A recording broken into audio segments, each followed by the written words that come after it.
आज नेपाल पूर्व पश्चिममा बालाले घोपिकन एसपीदेखि सशस्त्र प्रहरी र जनपद प्रहरीले मार्यो। बाला घोपेर 2 वर्षको बच्चा पनि मरे। आज त्यसलाई समातेर कारबाही गर भनिकन तपाईहरुले बुझाउनु भयो, तर गणतन्त्रको नाममा यो गणतन्त्रको सरकारले माफी दियो। यस्ता नालायक सरकारको सुरक्षा तपाई किन गर्नुहुन्छ? 30-40 हजारको लागि हो। त्यसकारण राष्ट्र र जनता बचाउनको लागि साथ दिनुहोस् यो जनआन्दोलनलाई।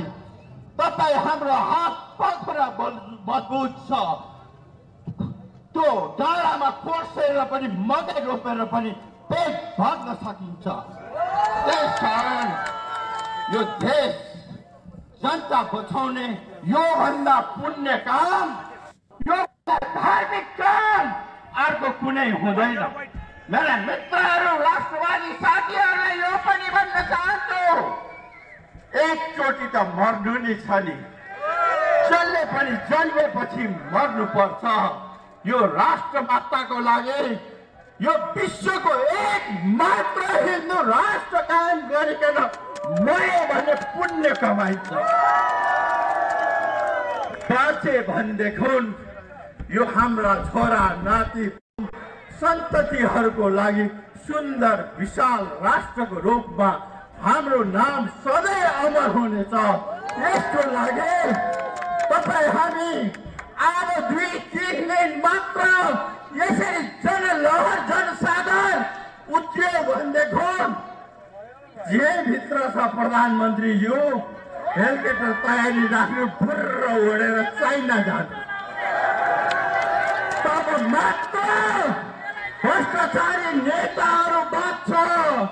यदि यो जनताले फेला पार्छ भनेदेखि चिमेटेर चाहिँ समाप्त पूर्ण नाश गर्नेछ।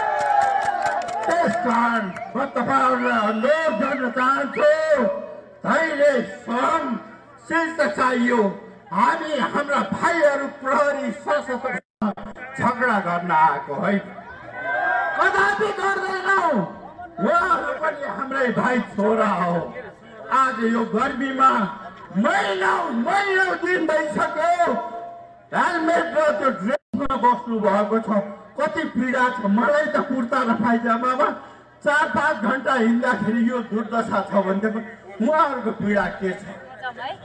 तपाईहरुलाई पनि म भन्न चाहन्छु, तपाईहरुले त्यो सदनमा तपाईहरुको आवाज मैले उठाएको थिएँ। त्यो सुविधा बढाउनु पर्यो, प्रहरी सशस्त्र सेनाको तलब बढाउनु पर्यो। 6 जनालाई खान पुग्ने, पढाउन पुग्ने त्यो सुविधा दिनुपर्छ सरकारलाई भन्दाखेरि अहिले 5000 मात्र थपेको छ। यी सरकारका, यी गणतन्त्रका सरकारलाई आफूलाई खानलाई पुगेको छैन। मेरा प्रहरी भाइहरू, यदि अवस्था र व्यवस्था पल्टायो भनेदेखि तपाईहरुको उचित कदर सम्मान र तपाईहरुको सुविधा डबल हामी गर्नेछौँ। तपाईहरुले राष्ट्रवादी साथीहरूलाई साथ दिनुहोस् भन्ने म विनम्र अनुरोध गर्न चाहन्छु। आज हेर्नुहोस्, विभिन्न कल कारखाना बेचेर खाइसक्यो। तपाई हाम्रा भाइ छोरालाई गाडी मुलुक, यहाँ त यस्तो गर्मी छ, यहाँ त के होला, रगत र पसिना बगाउन थालिराखेका छन्। यदि अवस्था र व्यवस्था भयो भनेदेखि नेपालका हाम्रा भाइ छोराहरू विदेश पलायन हुनु पर्दैन। स्वदेशमा नै हामी उद्योग कल कारखाना चलाएर यही रोजगारी गराउँछौँ। यदि